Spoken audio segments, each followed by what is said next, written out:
Hello and a good morning to you all. You are welcome to Ethical Echoes on YouTube, where we delve into the intricate ethical issues we have in public relations and marketing. So I'm your host, Manolito, and this morning we'll be exploring a fascinating topic suggested by Patricia Parsons, where we'll look at the delicate balance between truth-telling and then doing no harm.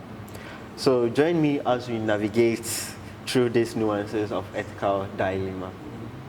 So from my left, I have Akofa Mary, Dorisopo, Philomena Nado, Glenam Toklo, Osei Adelaide, Grace Enchi, Nyakon Fabia Sarah. all right, and then once again, you are welcome. So Patricia Parsons suggests that if disclosing the truth is likely to harm a certain individual or group, then perhaps it is more ethical to exercise caution in giving out the whole truth. And then also she emphasizes that there is a principle of reducing harm when we must also observe that too. So how do we navigate this ethical tightrope?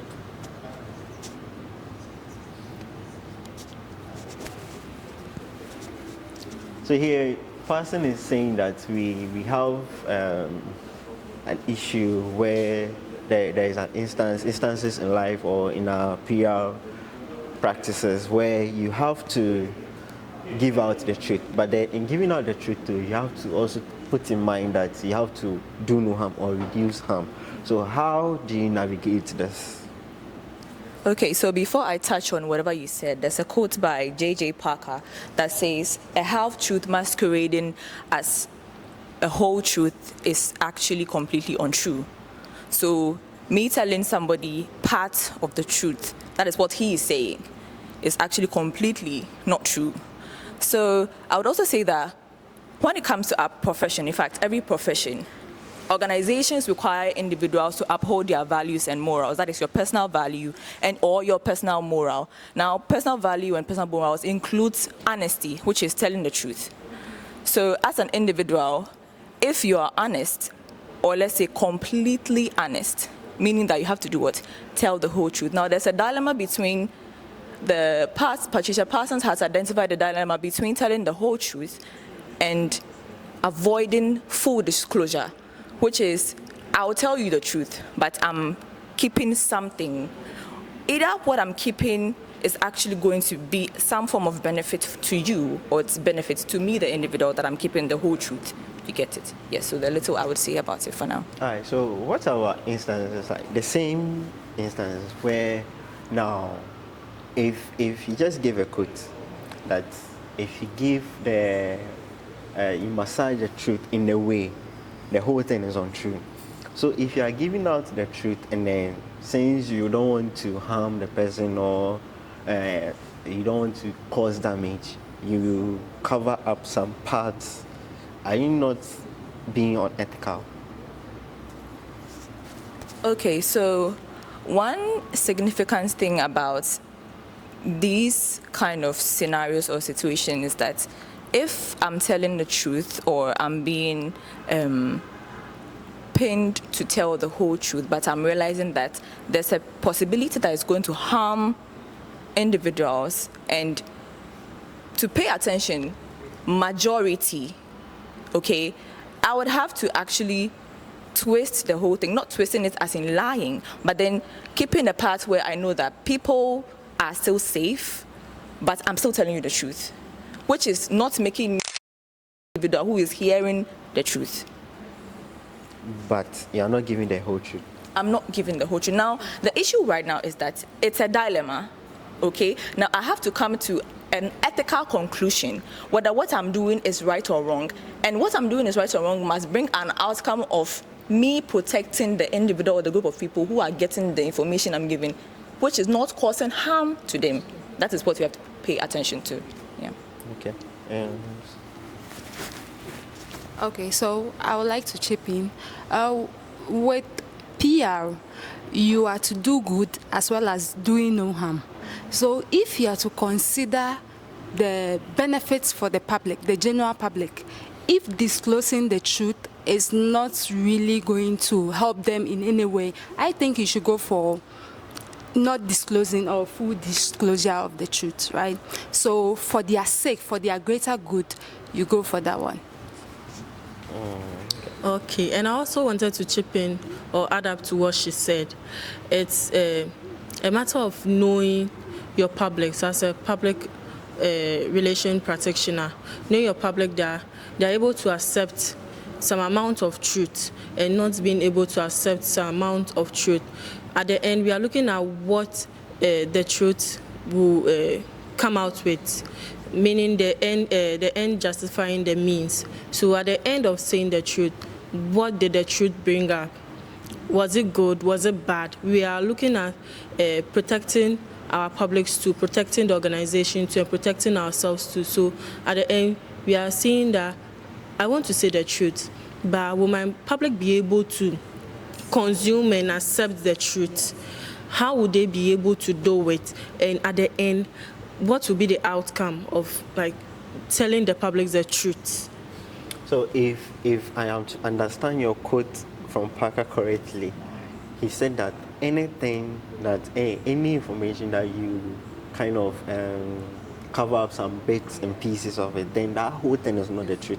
Yeah. So now you agree that, oh fine, depending on the situation, depending on the maturity of your publics, you then decide if I should tell them the whole thing or I should cover up some bits and pieces. But then your quote is also saying that if you cover up bits and pieces, then the truth that you are saying that, oh, I'm giving to them, everything is untrue. Okay, so let's say that, fine, even if you cover up bits and pieces of the truth, you are not giving out the whole facts of the whole situation. And we have to keep in mind that we are trying to uphold the honesty and truthfulness ethic in addition to the doing no harm ethic too.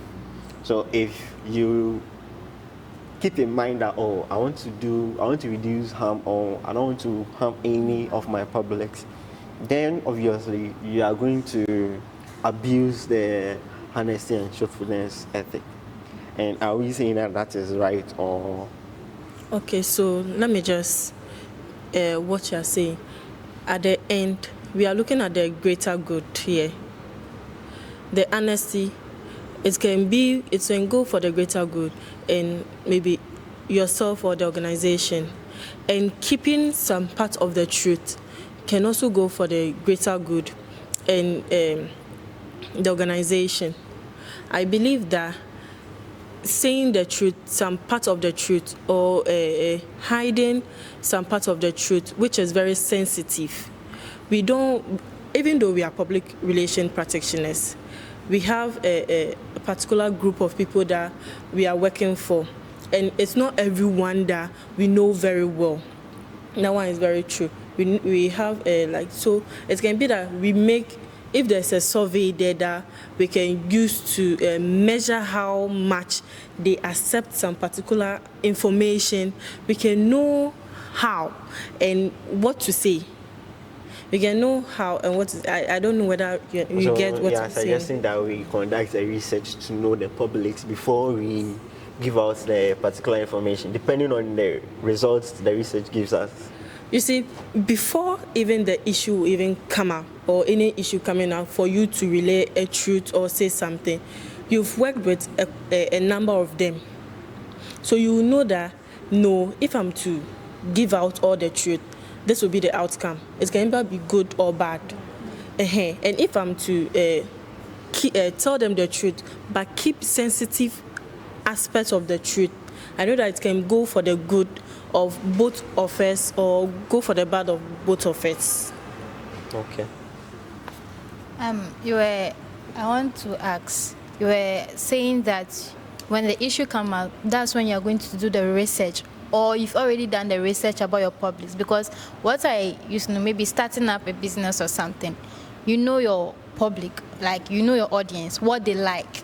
Because you send some maybe communique or maybe some Google forms to test them on the brand you are trying to set up. And that's when you know what people you are working with. So when an issue comes up, you know how they are going to react to it. So when telling the half-truth, you know that they're going to pick in this way. You have to get the instances, like maybe the timing, to get where their attention, to know whether they're going to follow up with whatever you're going to say. Then maybe afterwards, though you're not saying the whole truth, then maybe you'll be investigating and maybe trying to put some precaution on out hand, and maybe that mistake won't happen again. Yeah, sure. That's what I was trying to say, that before the issue even come up or a problem will come up, for you to say the truth, whole truth or half of the truth, you've already worked with a couple of them, your customers or the publics. So you know that, yes, let me tell them the whole truth. I know my customers very well. Or no, let me tell them the truth, that this is what has happened. But then the sensitive aspect of the truth should be kept from them. Okay. So, can I say, even before everything, you need to have a crisis team. In case of anything, you sit down to talk to them before you even go out to your publics, just to know what you're feeding them.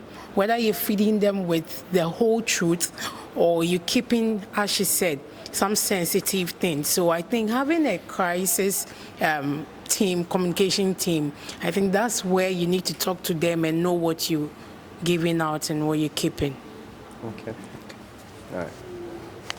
Okay, so to add up, before you give out an information to your people, definitely you will know them, or you all even learn from other things that has happened before, probably from a similar company or a competitor. Do you get it? So from that scenario, you will be able to know how your audience will react to certain information. Okay, so I think looking at the ethical aspects, revealing the whole truth and then the half-truth, before you make a judgment if it is ethically right or not, really depends on the motivation. What really motivated the person to give the half-truth and then the whole truth before we can make that judgment. All right. Thank you very much for your inputs as well. So that was a very interesting discussion, and we had some wild and very fascinating thoughts from all our guests. Continuing, imagine a scenario where telling the truth might lead to dire consequences. For instance, disclosing sensitive information about national security or revealing a painful truth to a vulnerable individual. Should the ethical imperative be truth-telling always override potential harm? So in sensitive cases, should you always put the truthfulness and honesty above potential harm, or it should be the other way around?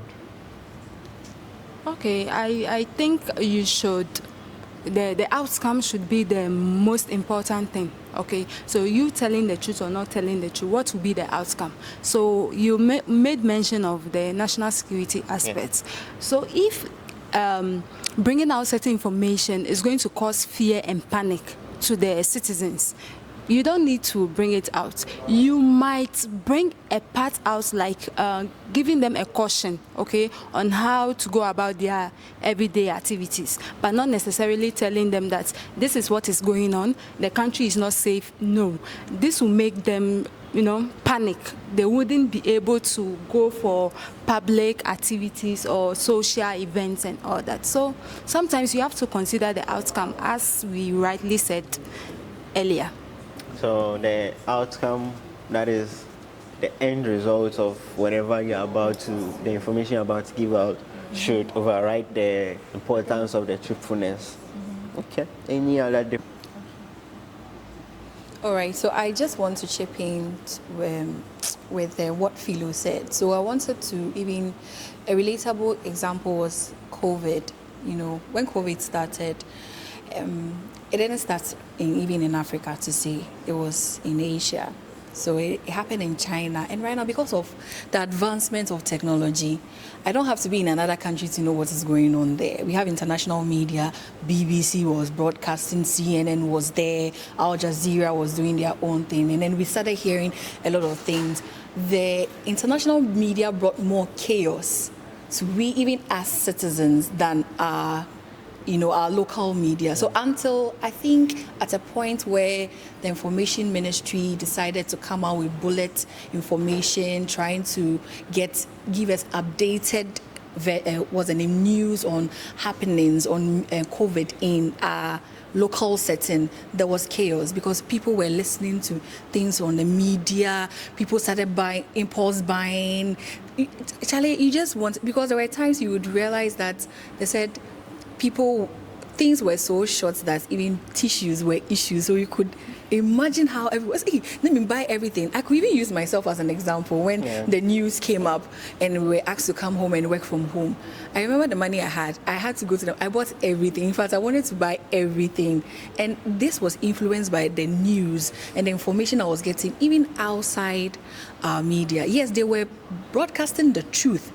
Yes, what they were saying was true, but the outcome and the way we were reacting, because of our reality was definitely different from their reality, but how it would take a while for me to decipher between the two, because for me, their reality is my reality. They are human beings like me. Even though their economic system and everything is different from mine, I was influenced by that particular information, from there. So yes, there was a name.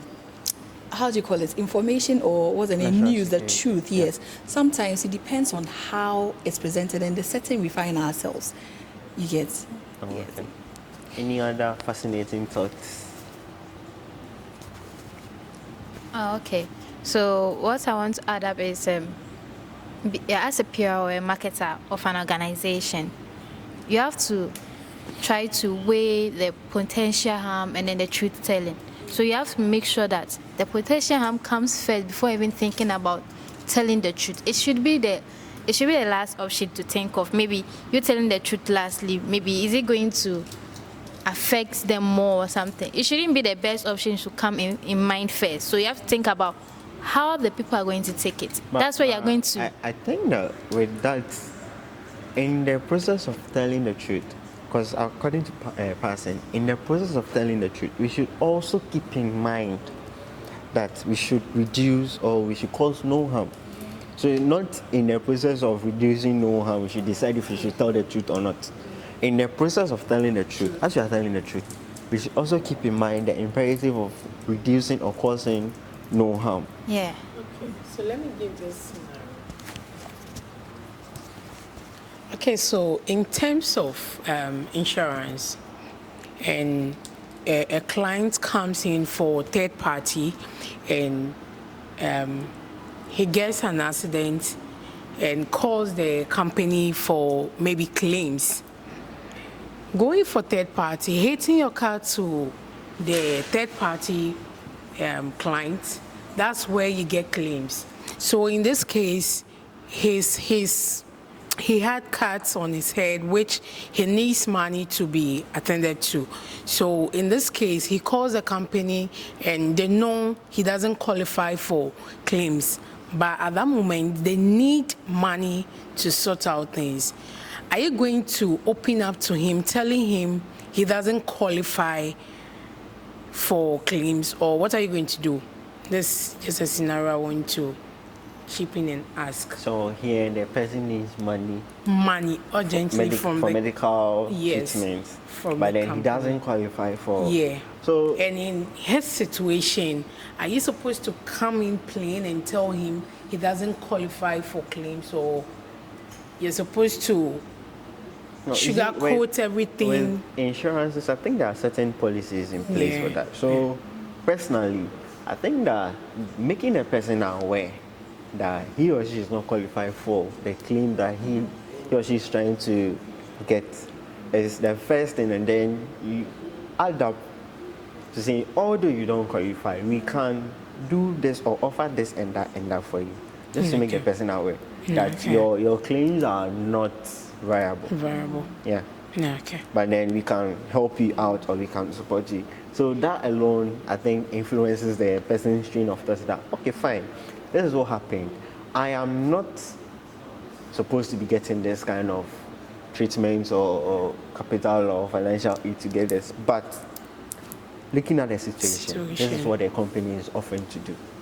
So I think that personally, giving the truth and then adding up to the scenarios or finding ways to navigate around the harm and all that, So as you are in the process of giving the truth, you find a way or find different measures to reduce the potential harm in case it happens. Yeah. All right, thank you. So as I said earlier, this person's,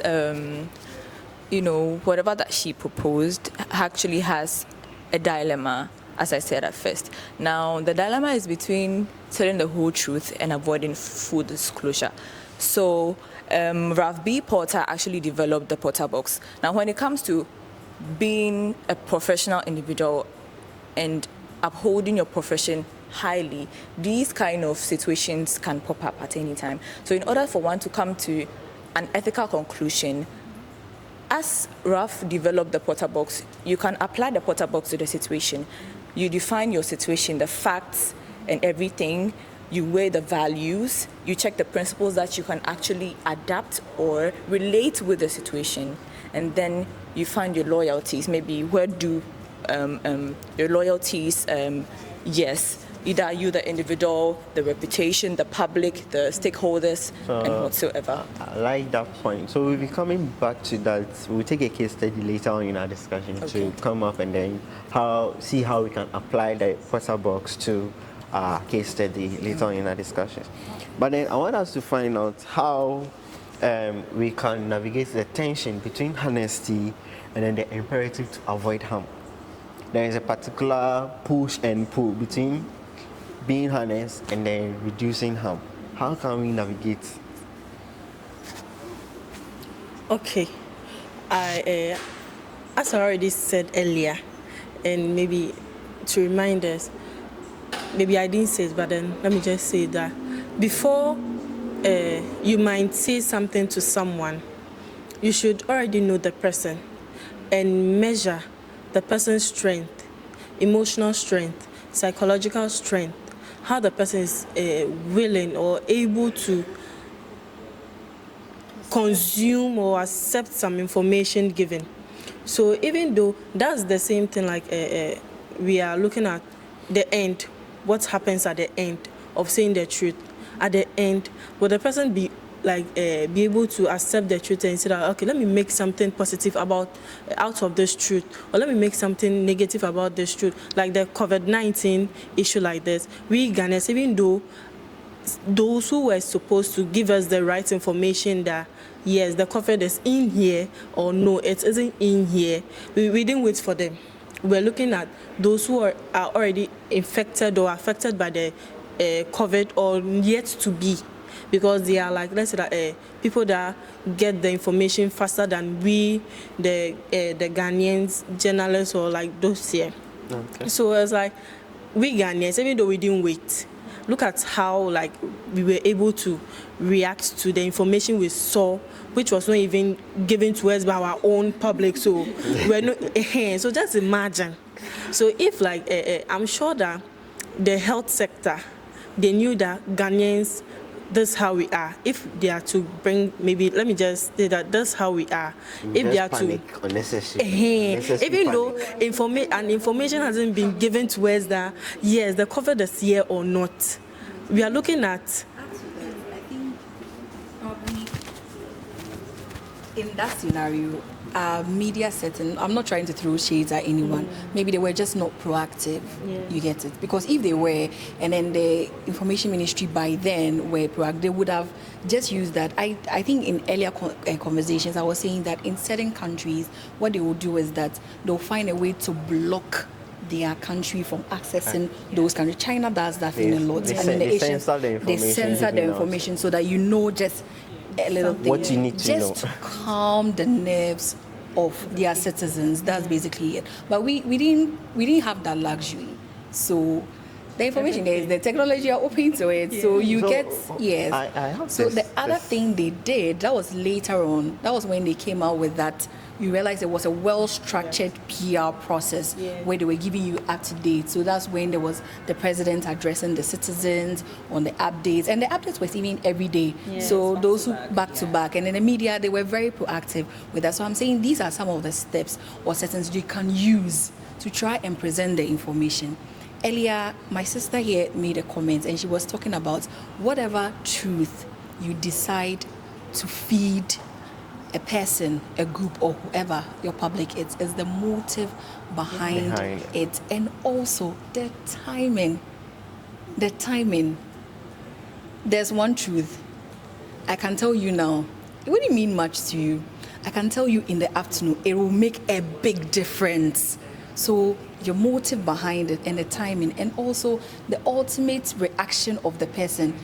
I can say something to you, I mean, not be so bothered about it, but another person, it's a big deal. What did you say to me? What did you know? Yeah. So our reactions are different. So everything, you just have to take your time and then observe and see how you're going to. Truth can be told, but you feed it to the person. I also cited an example about even in medicine. When they realize you have an issue and they want to infuse any medicine to you, they do it what? Bit by bit, and look at your reaction. If you are reacting positively to it, then they add more. But if there's a negative reaction, you try your best, sit down, and then you readjust and see. Yes. So I also feel that as PR marketing professionals, we could use that to as something, or if we could use that as our plan when we want to, when we are giving out information to people. That's what I also think. All right, so interesting train of thoughts, yes. So finally, I want to add this. As she mentioned medicine, let's say I'm a doctor, okay, and then I have a patient who is in a very critical condition. Exactly. And now I'm being honest, and I'm not checking the harm that would actually come out of me being honest. And I go straight to the point. Please, you have 2 months to die. It kills them even earlier. I mean, it will kills them faster. It will make the situation very worse. Yeah. So there's a way you can say it, which will not, it's the truth, but you're not making the person scared. Like psychologically, you are not affecting the person's thoughts and even putting more harm on the person's health already. So that's what I would also add. Interesting train of thoughts. So we had a very fantastic discussion and fascinating points of views for each and every one. And we'll be going for a quick commercial break. After, we'll talk about our case study and then navigate the waters in our case study. Stay right tuned to your screens. We'll be right back. Now, welcome back from the commercial break. We are taking our quick case study in this session, and for the sake of time, I'm just going to summarize our case study. We are looking at a particular country, Argentina, typically from Patricia Parsons' book. And from the whole summary of the case study is that Argentina was an economically unstable country, politically unstable due to some military coup, and then the government was having total control over everything. So it wasn't particularly a free country to move in or to go about your business and all that. But then after some time, this was in the 1970s, after some time, they had the initiative, the government had an initiative to equip or bring in more investors into the country because things were not going on well. So they hired a PR organization from one of the North American countries, and then they had to come in to portray the country in a good way to seek out more investors.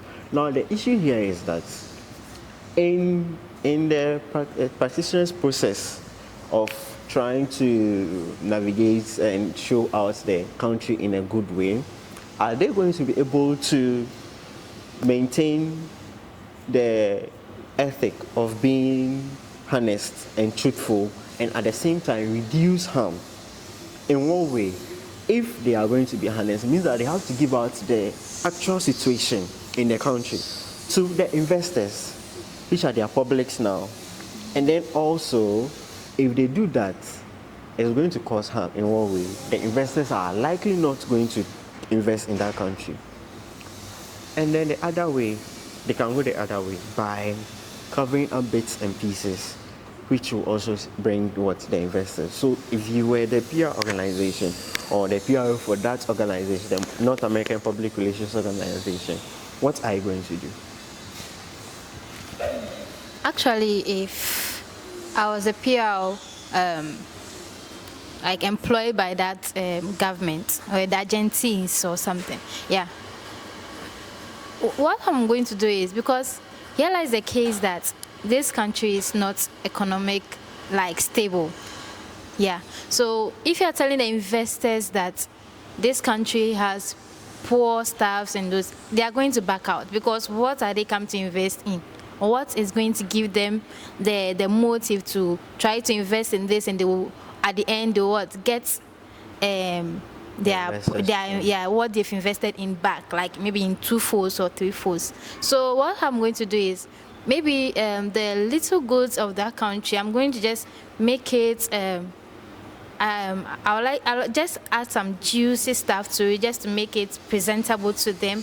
And later on, when they invest, then at the underground surface, that's where maybe I'll try to be working on the issue at hand before it comes out. Before it's even come out, then like that situation is settled. So that's my opinion when I'm being selected as a PR. Adding up juicy stuff, and I'm not in a way giving up, like covering up certain facts about Argentina.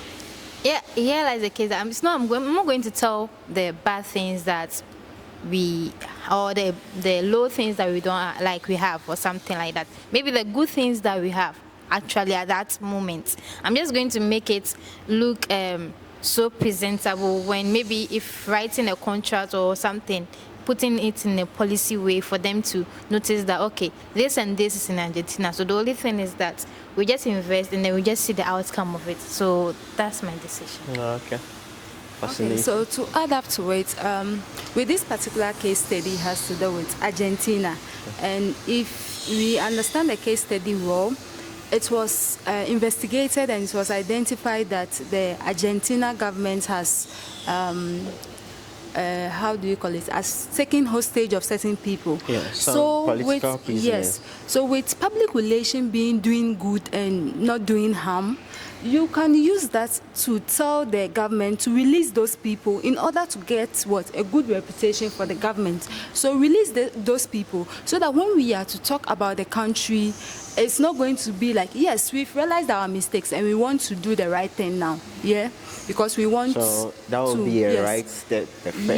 So we are starting it gradually to build the reputation. So release those people and let's start it from somewhere. Let's start building a reputation that we are no more those autocratic or whatever government we are. Now we are going it democratic way.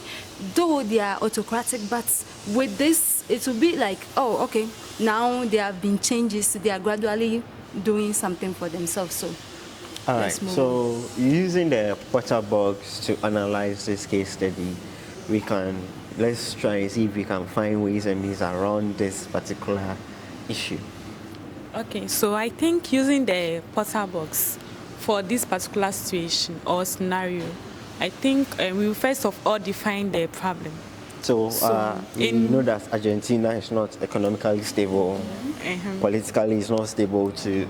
And then if you look at their socially too, it's not a stable country. It's not friendly. Or we can even ask, as a professional, you can ask yourself, what has really caused the problem? What makes Argentina not to be the way it's supposed to be? Yeah, and then also you can also add the fact that it's a military rule now in Argentina. So after defining the problem, you can move on to the values. Okay. So as a PR agency, what are the values I'm going to look at in portraying Argentina for investors to come into the country to invest in? What are the kind of values? Am I going to be transparent to them or be honest to them? Okay. And then moving on to the principles. What principle am I going to apply in this? Am I going to use the utilitarianism, the deontology? So I think in this scenario, the PR agency can also look at the principle of utilitarianism, where it says that it's for the greater good. For the greater good. Yeah. So after the principle, you can move on to loyalty. The people you own loyalty to. Is it for the citizens or for the investors? Investors. Okay. So after looking at the people you own loyalty to, then you can move on to those you own your potential loyalty to. That's when you bring your moral values and then your personal values in terms of decision making. All right, so looking at greater good, what kind of greater good is going to come when the investors are able to move into the country?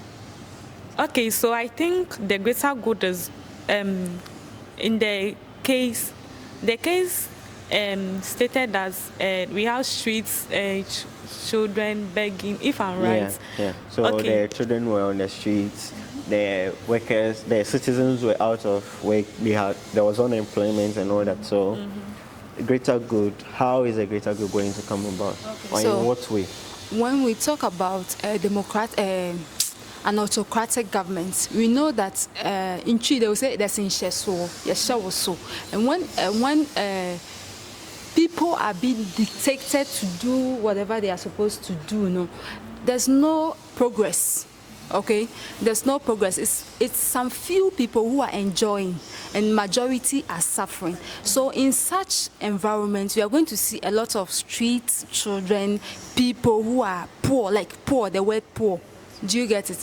But if this public relations officer is to put into consideration majority, those that are suffering under this government, they can be able to help them in such a way, because there will be improvements when it comes to economic and development as well. So when investors come into the country, these people, those that don't have jobs, those that are suffering, the streets, they are going to enjoy, at the end of the day, to bring what? Jobs, and also will improve the economic conditions of the country. All right, so as we conclude our discussion, it is clear that the ethics of truth-telling are far from the black and white. It is not clearly defined.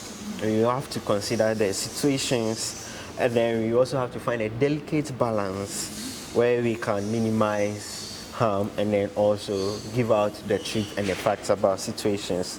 So we have to be very thoughtful in our work, in our procedures, in our methods, in dealing with situations like this, and consider all our actions to be able to have a very good and fantastic and wonderful outcome. So thank you all, panel, and then our viewers too for watching.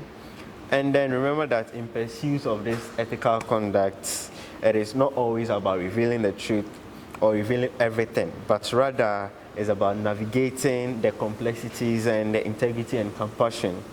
Until next time, this is your host, Manolito. Peace out. Bye.